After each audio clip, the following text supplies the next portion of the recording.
On a frozen February morning in 1822, in a small fjord village at the edge of the Arctic, a schoolteacher opened her door expecting nothing more than the sound of creaking wood and distant gulls.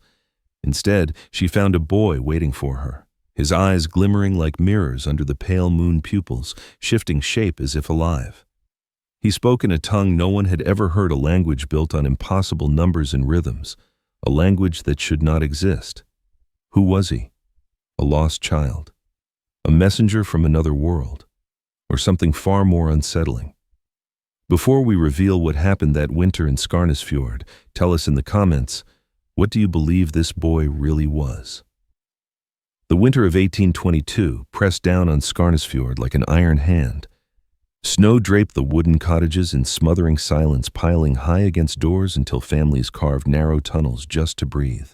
Smoke curled reluctantly from chimney holes pale against the white sky, quickly shredded by winds that never seemed to rest. The fjord itself had frozen almost to the center, its surface fractured with dark veins where brine pushed upward and refroze. Villagers walked cautiously along those cracks, listening for the hollow groan beneath their boots that meant the sea still stirred under the ice. It was a time when the outside world might as well have been on the far side of the moon. The road south was buried, the mountain passes lethal with avalanches. Skarnesfjord was cut off from trade and news, surviving on salted fish, reindeer meat, and stubborn faith. The parish bell was the only sound that carried across the valley, calling them to Sunday prayers, even when storms pressed so tightly against the windows that candles guttered out. In that frozen stillness lived Astrid Nyland, a schoolteacher barely 30, daughter of a fisherman and a Sami seamstress. Her classroom stood near the church, a single-room timber house warmed by a stove that smoked whenever the wind turned against it. Each morning she opened the door expecting routine, the squeak of hinges, the scuffle of boots, the rasp of chalk. But on the morning of February 12, 1822, the ordinary broke. There on the stone steps sat a boy. Astrid stopped, breath frosting the air. The child was perhaps 8 or 9 years old, small but not frail, sitting upright as if waiting for her. His clothing was the first impossibility, a tunic of thin, gleaming fabric that seemed absurd in the Arctic cold. It was not wool or linen or reindeer hide, no weave she recognized. The fabric shimmered faintly like water disturbed by light. His feet were bare save for soft slippers, yet the frost did not bite him. He showed no shiver, no redness of skin, but his eyes, they startled her more than the strange garment. They reflected the waning moonlight with unnatural brilliance, as though silver lay behind the iris. Even more disturbing, his pupils refused to stay round. When the clouds shifted and pale light fell directly across his face, they elongated into elliptical slits, then widened again as if adjusting independently of the light. Astrid felt the urge to retreat, yet her instincts as teacher overruled her fear. A child alone in the snow must be sheltered. She bent down. "Are you lost?" she asked in Norwegian. No response. Only a head tilt, curious alert. She tried again in Sami, words her grandmother had pressed into her childhood. The boy blinked, then answered, but not in Sami nor in any language she had ever heard. His voice was fluid musical syllables, cascading like meltwater over stones. Astrid's heart thudded. She tried once more in hesitant German. This time he answered instantly, not in German, but in that same liquid tongue. She noticed his sounds carried a peculiar rhythm. He touched a piece of chalk on the step and said softly, "Seer." He touched 2 slates propped against the wall. "Seer oth." He stacked 3 together, "Seer uth." 4 Seer R, 5 Seer N. Then as he reached 6, his tone changed. The word came like a release of tension, Varlen. Astrid swallowed hard. It was not simply counting. She recognized a system precise and foreign. Where her students would continue with 7, 8, 9, the boy folded the sequence into another pattern. 6 was not a continuation, it was a threshold. She coaxed him inside, guiding him toward the stove. His skin was cool, but not chilled, as though the cold refused to settle on him. He carried nothing but a small leather pouch at his waist. Curious, Astrid loosened the string. Inside were 6 river stones, polished smooth, each the size of a coin. He poured them carefully onto the desk, arranging them in a circle of 6. The moment he completed the ring, he grew silent, eyes fixed upon it. Astrid waited, listening to the stove crackle. Then she asked softly, "What is your name?" The boy said nothing. She chose one herself. almost without thinking, Ivar.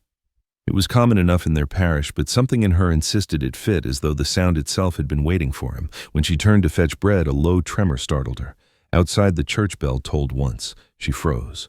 No one had climbed the tower. No rope moved. Yet the iron clapper had struck. 6 heartbeats later, the bell rang again. 6 more, another, until the total reached 6 tolls, steady, measured, then silence. Her hands shook as she scribbled the moment into her notebook. Ivar had not moved except to whisper softly, repeating Varlen under his breath. She felt the tolls had obeyed him, not chance. Later that evening, Astrid studied the boy as he stood before the frosted window. His reflection glimmered back at her pupils, narrowing once more to slits. He raised one hand, pressing his palm against the glass, and began a sequence unlike before. It was longer, cascading syllables building toward another Varlen. She noticed his breath had fogged the pain into an oval halo, as though his own lungs marked the window with a sign. The bell outside trembled faintly, not in a strike but in resonance, vibrating as though the very air shared his rhythm. Astrid knew then she was no longer dealing with an ordinary orphan. This child belonged not to Skarnesfjord, perhaps not to Norway, perhaps not even to their world. Her choice to shelter him would not simply alter her life. It would set in motion a story that would unravel the boundaries of faith, science, and reality itself. That night she wrote a final line in her diary before sleep claimed her. He counts not forward, but toward something. If there is an end to his sequence, I fear what waits at 0. And as she laid the diary aside, Ivar remained at the window, whispering syllables to the distant stars, as if in conversation with something waiting beyond the frozen horizon. By the afternoon of February 12th, the whispers had already spread. The baker's wife claimed the school bell had rung without touch. The blacksmith swore the air had vibrated like a struck anvil, and children whispered of a boy with silver eyes who spoke like rushing water. Fear and fascination blended in Skarnesfjord, drawing people to the schoolhouse as though to a fire in the night. Astrid held them back at the threshold. He needs calm, she insisted, though her own hands trembled. Among the few allowed entry was Dr. Leif Andergren, a retired army surgeon whose career had taken him through campaigns along the Danish border. He had a reputation for steady nerves and careful record-keeping. If anyone could assess the child with dispassion, it was Leif.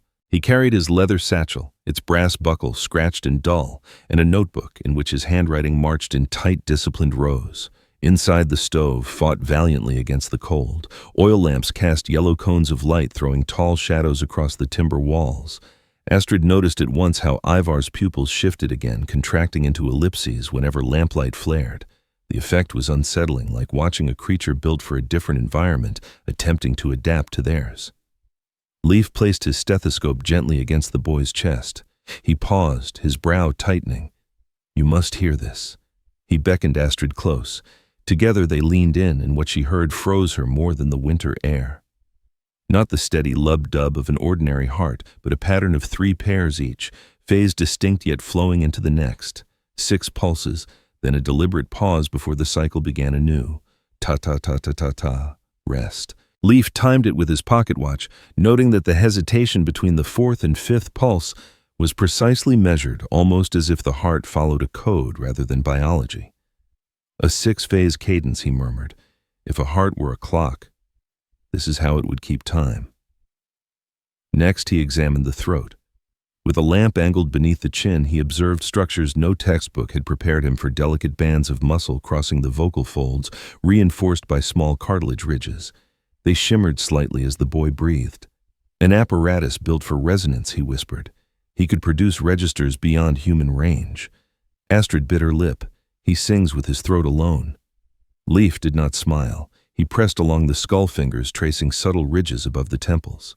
The cranial plates felt broader, subtly expanded near regions associated with speech and comprehension.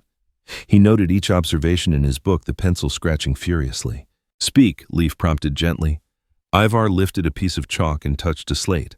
"Seer." He stacked 2 seer ath, 3 seer uth, 4 seer ar, 5 seer n. Then, with a shift of tone, almost reverential, Varlen. The final word seemed to vibrate the stovepipe, sending a faint hum through the iron. Leif, curious, pulled out 6 zinc coins from his satchel. He placed them one by one before the boy. Ivar counted in the same cadence, but when he arranged the coins into a ring of 6, his body changed. He grew still, breath slowing, and for a moment even his 6-phase heartbeat softened into tranquility. His eyes closed halfway as though listening to something beyond the room. Astrid felt the hush settle like a held breath. Then he opened his eyes. Pupils narrow slits and pointed to the window. He whispered, a longer chain of sounds building, branching, folding back on themselves. Each phrase ended with Varlen as though it were the anchor of the language. Outside, the church bell gave a faint quiver, not struck but resonating with invisible force. The sound rippled through the wooden beams, subtle yet undeniable. Astrid snatched her notebook, scribbling furiously, 6 coins, ring formation, silence bell, resonance. She could hardly believe her own words yet. The echo still trembled in her bones. She handed the boy charcoal and paper. "Show me," she urged. Ivar bent over with sudden intensity. What he drew was not childish scrawl, but precise lines, a cluster of northern stars tightly wound around the pole from which descended columns of light meeting the shore. Between them, he inscribed symbols, knotted shapes, angular, yet flowing, repeating in sets of 6. Astrid shivered. It was as though he mapped both sky and sea at once. Leif leaned in, comparing the drawing with the placement of coins. When Astrid set the coins upon the page, they aligned with the light columns as though by intention. "Positions," Leif whispered. "Markers of something." At that moment the door creaked. A fisherman's son, Torbjorn, slipped in, clutching an iron anchor hook salvaged from his late father's boat. He placed it near the desk, proud of the relic. The effect on Ivar was immediate. His body recoiled, face tightening, and he let out a series of panicked syllables. 6 long, 6 short, then 12, rapid, collapsing into a single breath. He shielded his eyes, turning from the rusted curve of iron. "Remove it!" Astrid cried. Leif snatched the hook away, wrapping it in cloth. Slowly Ivar's breathing steadied, but his eyes remained shadowed, his lips whispering fragments of words none of them understood. Astrid sensed the anchor was more than a tool. To him it was a symbol of entrapment, of being bound when his very essence yearned for light. As night fell, Leif recorded his final observations. Vocal tract capable of dual registers, primary tone plus harmonic overtone. Suggests encoded communication layered within speech. Cardiac pattern, constant 6-phase cadence. Neural structures possibly adapted to process parallel data streams. Astrid closed her diary with shaking hands. She had begun to suspect that each object Ivar touched revealed something of his system coins, as marker stones, as keys, anchors, as threats. She placed the 6 coins into an envelope marked Varlen and hid it among her papers. When the lamps dimmed and villagers were ushered home, the classroom grew quiet again. But Ivar refused the straw mattress. He stood at the frost-rimmed window, his breath painting the glass in oval halos. He whispered, not upward but outward, as if addressing the frozen fjord itself. 3 times he counted down in his strange bass 6 cadence. Astrid felt her skin crawl. Leif whispered the word she feared to think: countdown. "What happens when he reaches 0? Astrid asked. Neither of them had an answer. Only the wind replied, rattling the shutters, and outside the fjord seemed to hold its breath as though waiting for a clock no human hand had wound. The following days unfolded under a tension that every villager could feel, but none could name. Skarnesfjord, usually resigned to the harsh rhythm of winter, now pulsed with unease. Women hung fish to dry in silence, children played only in whispers, and men repairing nets stole glances toward the schoolhouse as though expecting it to erupt. They all knew the boy was still inside. They all felt the bell's tremors that had rolled unbidden across the valley. Astrid tried to continue lessons, but her pupils were restless. Whenever Ivar stood near the window, they stared not at his face, but at his reflection, at the pupils shifting from round to elliptical, at the faint shimmer that seemed to hover in the corner of the glass. She had no words to explain it, not to children, and not even to herself. Dr. Odd. Leif remained close, his notes multiplying each day. He charted Ivar's heartbeats, timing them with meticulous care. 3 paired pulses, then pause, he muttered to Astrid one evening, tapping his notebook. Always the same. But when he chants, the cadence accelerates almost to collapse. It is not simply a body, it is a mechanism. On the 15th of February, something shifted. Ivar grew restless, pacing in tight circles as though the floor itself constrained him. He pointed again and again at the northern sky through the classroom window.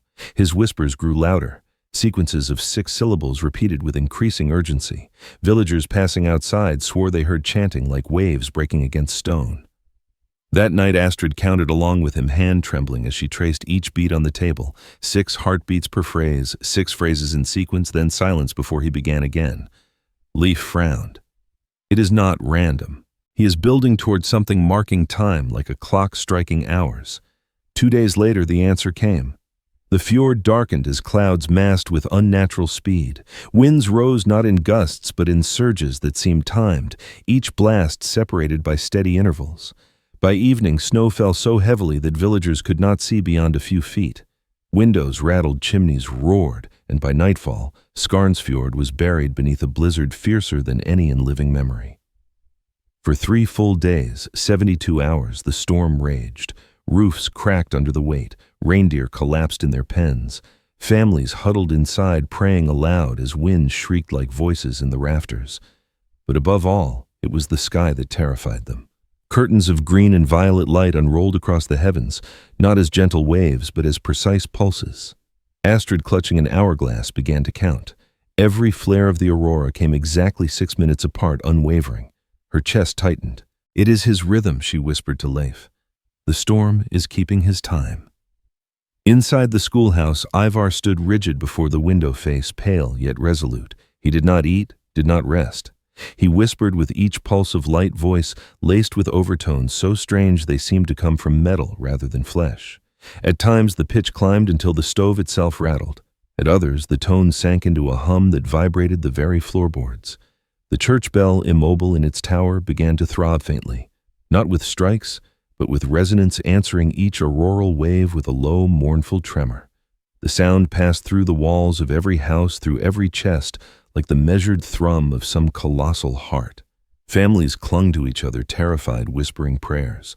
Some believed the child was summoning judgment. Others insisted he was protecting them. On the storm's second night, the scholar Einar Bjornsson finally arrived from Uppsala, his boots caked with ice from the mountain pass. He burst into the schoolhouse drenched and pale, clutching a notebook nearly destroyed by snow. Astrid hurried him to the stove, but his eyes had already fixed on the boy. "So it's true," he breathed. For hours he listened, scribbling furiously. He realized that Ivar's language fused categories impossible in human grammar. A single syllable conveyed direction, tense, and emotion all at once. "It is geometry disguised as speech," he told Astrid, "like mapping 3 dimensions with a single stroke." But as Ivar's voice adapted, shifting closer to familiar structures, Einar saw the cost.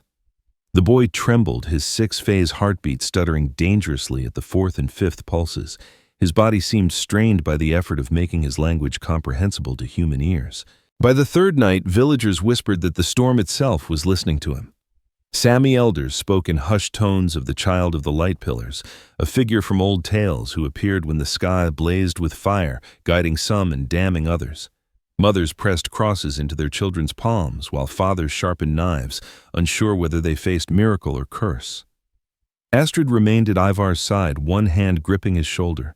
She felt the tremors racing through him, saw the sweat freezing on his brow. She begged him to stop, to rest, but he shook his head and pointed once more at the heavens. His lips moved in a final chant, a long string of syllables, ending with that inevitable word, Varlen. And then, as suddenly as it had begun, the storm ceased. Snowflakes slowed, wind stilled, the aurora collapsed into fading embers. The village emerged into eerie silence. Damage lay everywhere, collapsed roofs, shattered boats, but the people were alive.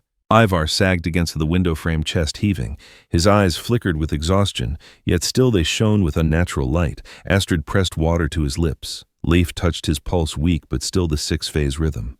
Einar muttered, awestruck. He did not merely predict it, he dismissed it. He closed the storm. Astrid, however, was not reassured. For as the last wave of aurora died, Ivar turned toward her, eyes fixed and unblinking. He took her hand in his own cold fingers and whispered a phrase, Einar half caught, not storm. Beginning. Before she could ask, the sound of horns rolled across the fjord. Villagers stumbled into the snow, shielding their eyes against the pale dawn. Through the mist, they saw the silhouettes of government supply ships, sails rigid against the wind prows, cutting through the ice with unnatural ease. Astrid's breath caught. The storm had not been the end. It had been a summons. The storm's ruins still littered Skarnesfjord when the government ships anchored in the fjord. Their sails loomed like pale knives against the dim horizon, cutting through morning mist. To villagers who had just survived 3 days of ice and light, the sight of official banners was as unsettling as any natural disaster. They had expected aid barrels of flour blankets tools. Instead, soldiers marched ashore carrying rifles led by 3 figures whose very posture declared ownership. At the head strode Captain Henrik Nordland, an intelligence officer known in Stockholm for his ruthlessness. His coat glittered with brass fastenings polished despite the storm. He looked not at the wrecked cottages, but at the schoolhouse as though he had come for nothing else. Beside him walked Dr. Sigrid Holm, a physician whose reputation was whispered among medical circles, an expert in neurological anomalies, obsessed with what she called the fractures of the human mind. Completing the trio was Professor Otto K. Ahlström, a scholar of runes and cryptic languages, his beard streaked with frost, his eyes darting with curiosity thinly veiled by disdain. Nordland gathered the villagers at the church steps and announced in a voice that cut through the frigid air. From this moment, the child is under royal custody. No villager is to approach him without authorization. Any defiance will be treated as treason. His words left no room for plea. To the villagers, it felt as though the storm had only exchanged its face nature's wrath, replaced by the empire's hand. Astrid felt the decree like a wound. She had sheltered the boy, calmed his tremors, and recorded his words. Now she was being told she could see him only by permission. Dr. Leif's jaw tightened, but years of military discipline kept him silent. Einar muttered curses in Swedish under his breath. Within hours, the schoolhouse was stripped of desks and benches. Soldiers brought in tables, record books, and crates of instruments. Astrid watched helplessly as Ivar was seated under a lamplight, his pouch of stones confiscated and locked away. He looked smaller now, dwarfed by the cold authority surrounding him. When his eyes met Astrid's across the room, a flicker of recognition sparked as though reminding her that despite everything, he still trusted her. The examinations began immediately. Ahlström thrust parchment in front of him, demanding he draw. Holm measured his pupils, pricked his skin with needles, listened to his 6-phase heartbeat with unnerving fascination. Nordland loomed in the background, taking notes not as a scientist but as a strategist, calculating risk and advantage. Astrid was permitted only short visits. Each time she entered, escorted by guards, she saw the boy's light dimming. His posture slumped, his once brilliant eyes growing duller. Yet when she brought him bread or water, he seemed to rally. He whispered fragments in his impossible tongue, the corners of his mouth softening when she whispered his chosen name, Ivar. But at night, when the villagers should have slept, they heard him. Through the timber walls of the schoolhouse drifted sounds unlike any human voice. Witnesses later described it as if his speech had been plunged into water, elongated, warped, muffled, yet still undeniably patterned. Some claimed the sounds did not come from the schoolhouse at all, but from beneath the ground, as though Skarnesfjord itself carried his words. Astrid, desperate for proof, built a crude device from a hollow reed and a stretched skin coated with ink. She set it by the schoolhouse window. Each night when the voices began, the membrane vibrated, scattering droplets of ink onto paper. In the morning, she collected the sheets, hiding them beneath her mattress. The stains were not random. Again and again they formed 6-petaled flowers, a design so consistent it could not be chance. She dared not show Nordland, but her diary filled with sketches of those inky blossoms. Holmes' notes leaked years later revealed her fascination. The subject's heart hesitates precisely between phases 4 and 5, she wrote. This suggests a physiology governed not by error, but by design. His biology is algorithmic. Ahlström, equally unnerved, recorded, "The diagrams drawn by the child are neither runes nor script, but structures. They resemble networks branching from 6 into 12. It is not communication, it is instrumentation." One night, Nordland himself confronted Ivar. In his hand, he carried a rusted anchor hook polished smooth where he gripped it like a talisman. Slamming it onto the desk, he barked, "What does this mean to you?" The boy convulsed. His lips spilled rapid syllables. 6, drawn out 6, sharp, then 12 collapsed together. His hands flew to his eyes as if the curved iron blinded him. Astrid, watching from the doorway, felt her chest tighten. She understood then what the anchor meant to Ivar. It was not a tool. It was a symbol of being bound, dragged down, fixed when every breath of his being spoke of movement and light. She begged Nordland to stop, but the officer only sneered. Fear reveals truth. He lifted the anchor again before finally stowing it away. The damage, however, had been done. From that day, Ivar grew weaker, his once luminous eyes dimmer, his voice quieter. 10 nights into the confinement, the voices changed. Villagers listening in their beds swore they heard not one voice, but many like a choir submerged. Some claimed the sounds came from the fjord rippling across the ice. Others swore they felt them in their bones, vibrating ribs like a drum. Astrid's ink membrane device captured patterns that no one could mistake, flowers within flowers, 6 upon 6, spiraling endlessly. On the 11th morning, Nordland ordered the boy's removal. Soldiers bundled him into a heavy coat, tied the pouch once more at his waist. Astrid glimpsed him slipping a hand inside, clutching at the stones. Later, she discovered only 5 remained. The 6th was gone. As dawn spread pale across the snow, the boy was led aboard a supply vessel. Astrid stood hidden by the church wall, her heart thudding as the ship pushed into the fjord. Mist clung to the water, yet she saw it clearly, a pillar of light walking beside the hull, shimmering as if tethered to the boy himself.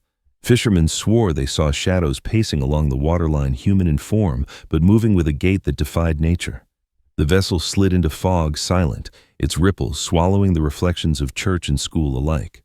The boy was gone, carried away by empire and mystery.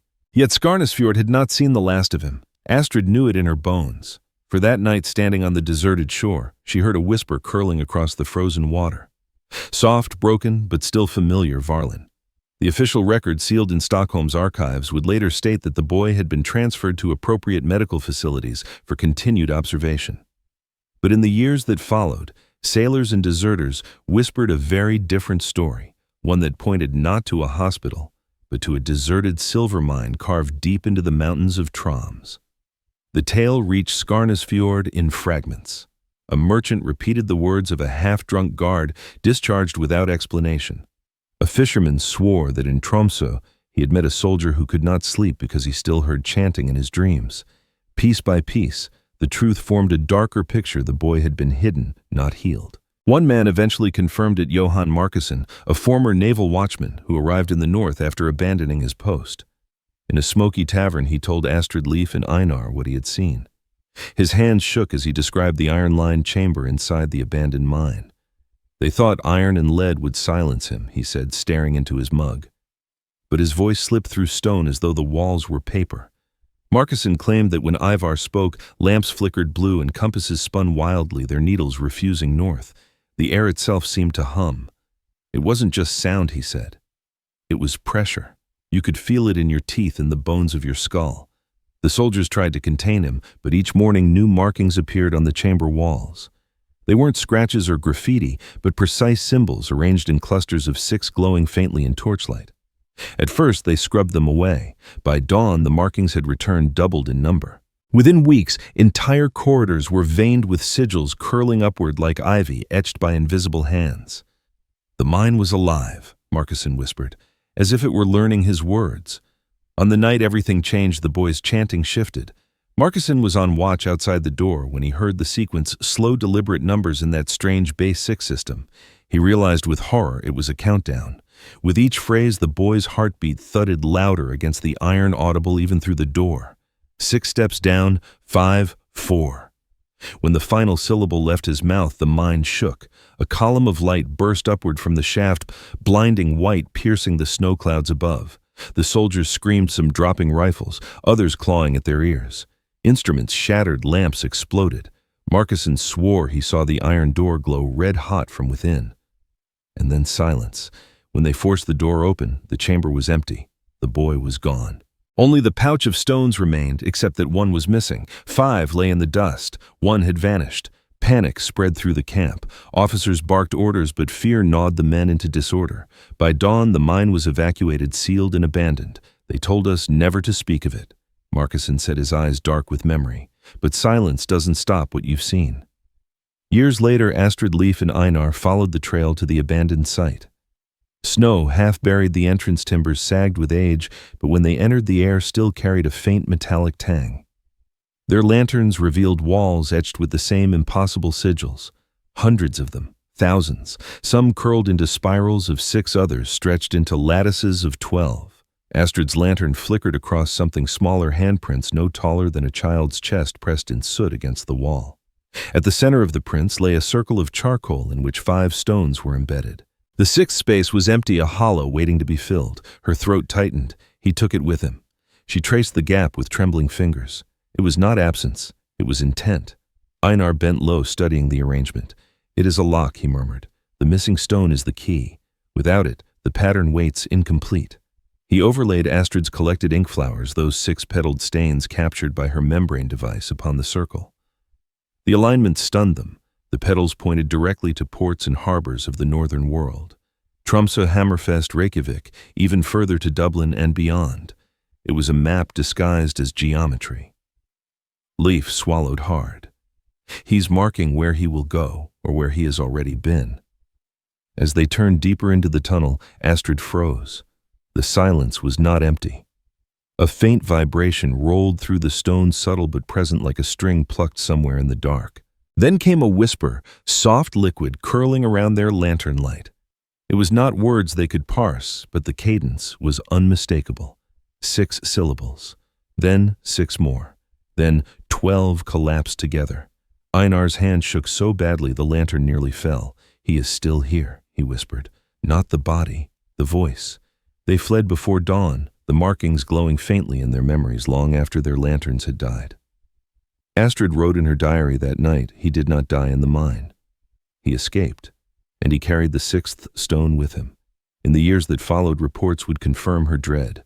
The boy would appear again, unchanged, unaged, speaking the impossible language in distant cities and harbors.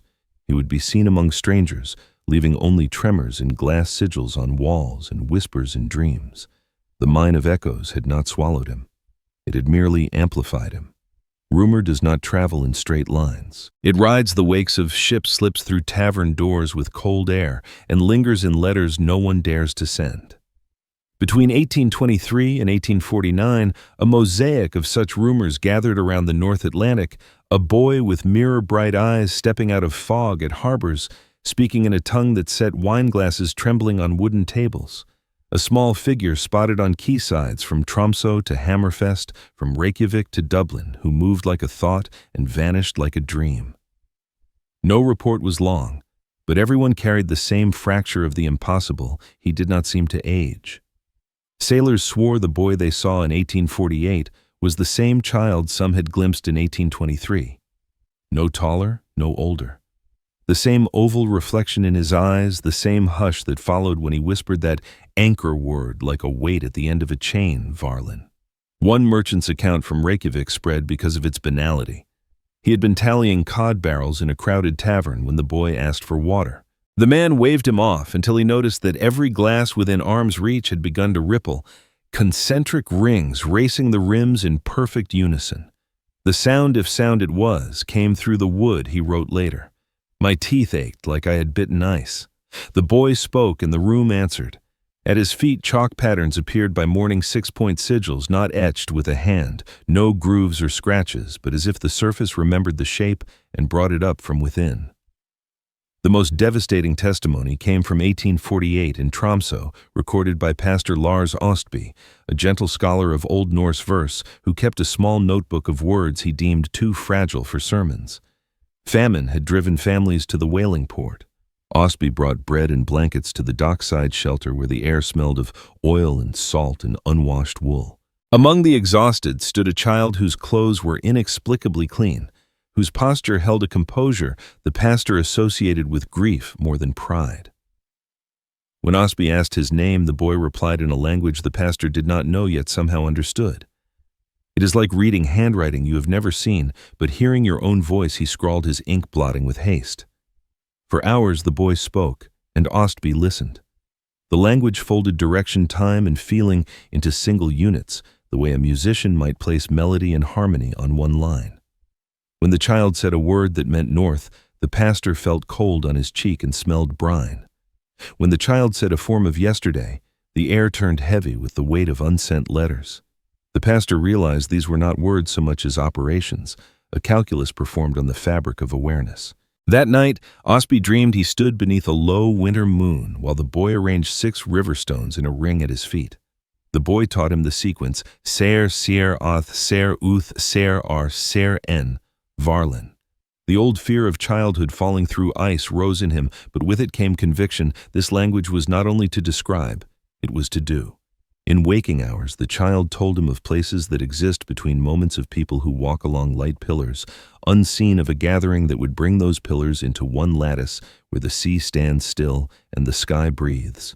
Ostby, broken by the hunger he witnessed and strengthened by the faith he served, tried to drag the conversation back to human ground. Who are you? Where is your family?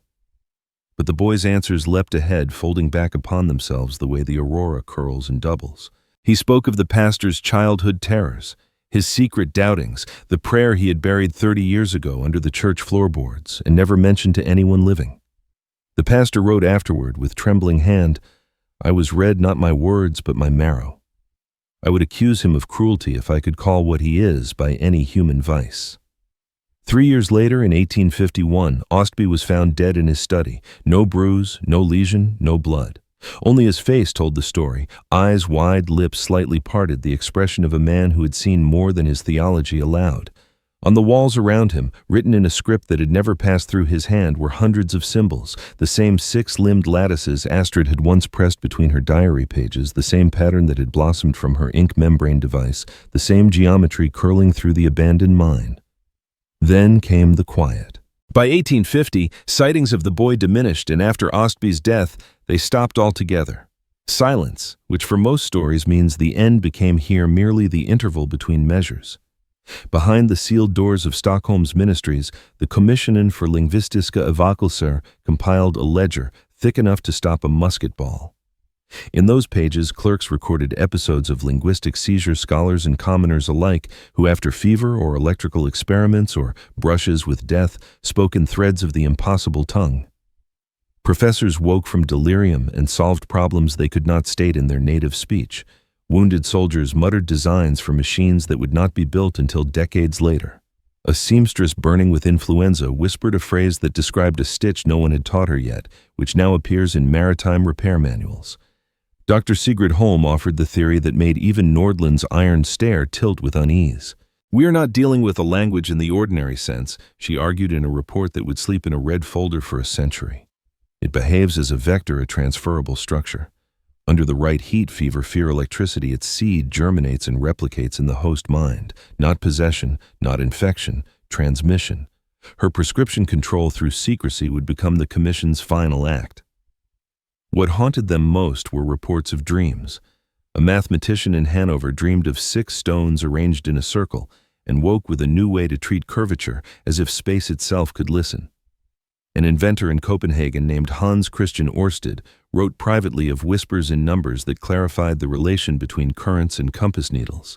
Decades later, physicists in Copenhagen would confess in letters that certain paradoxes only relented when they thought in pulses of 6, as if a boy's voice were counting the problem open from within. No one wrote the name Ivar, but Astrid, reading copies made by sympathetic clerks, felt his absence like a hand on her shoulder. In 1875, without ceremony, the commission disbanded. Its closing memorandum, drafted by Nordland during his final illness, did not reassure. "We cannot categorize the subject as purely human," the document declared. "The speech acts we observe are not merely communicative, they are operative. Every mind that hears it becomes a potential conduit. The case is to be sealed indefinitely. Humanity may not be prepared. Time does not resolve what it cannot absorb." Astrid lived long enough to see steamships arrive in the fjord and telegraph wires strung along the coast, each new technology another strand in a net she suspected had been cast long ago by forces outside their understanding. In the last winter of her life, she walked with a cane to the shoreline where the ice snaps under the weight of the tide. Wind carried salt and iron and the faintest suggestion of something electrical, like a sound you could almost hear. At her feet, the sea had laid out 5 stones in a shallow ring. The 6th place lay empty and oval in wet sand as crisp as a seal's eye.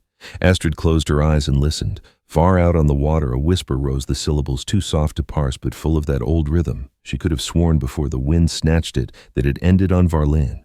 She did not take the stones. She did not break the ring. She turned for home with tears in her eyes and a sensation she had not felt since girlhood, that the bell might ring by itself at any moment. What then are we to make of this? We know that in 1822, a child stood on a schoolhouse step in Skarnesfjord and spoke a language no book contained. We know he resisted cold and age in ways that mocked flesh. We know he drew maps of light across sea and sky, and that where he walked, writing grew from walls. We know his words beat in sets of 6 like a hidden metronome within the world, and that minds exposed to that cadence sometimes changed. We know that secrecy strangled the facts and yet could not suffocate the influence, because influence does not care for archives. It lodges in hunches and dreams, in the feel of a solution before you have the names for it. And we know there was always a missing stone. Perhaps he was a traveler from our future speaking in the grammar of what we will become once we learn to fuse thought and mathematics into a single breath. Perhaps he was an envoy from elsewhere binding our attention to the sky until we looked up long enough to chart our way beyond it. Or perhaps the most unsettling answer is the closest that he was human. But a version folded forward. The mind turned, instrument, language, turned technology, and childhood turned key. What we cannot deny is the effect. Somewhere between the ice and the aurora, between a bell that rings without hands and a heart that beats in 6, our world sped up. Ideas arrived as if escorted by light. We built engines, wires, and equations that let space itself show its curvature. We walked pillars of our own making, radio masts, searchlights, cables strung over oceans, and pretended we had never seen their shadows shimmering over a fjord. So we end where Astrid began, with a question. Who is Ivar? A lost child, a messenger, a mirror of our possible selves. Tell us what you believe in the comments. And if you want to follow the next case from our northern archives, the ones that should not exist and yet refuse to die, subscribe and stay close. Some stories do not end. They only pause like a heartbeat waiting for the 6th pulse to fall.